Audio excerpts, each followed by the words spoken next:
शंकर पार्वतीने फंडाचा डाव केला. अरे शंकर पार्वतीने फंडाचा डाव केला आणि पार्वती शंकराच्या मारी सोंगटीला आणि पार्वती शंकराच्या मारी सोंगटीला.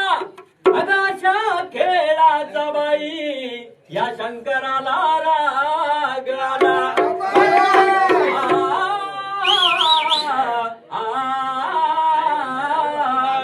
अरे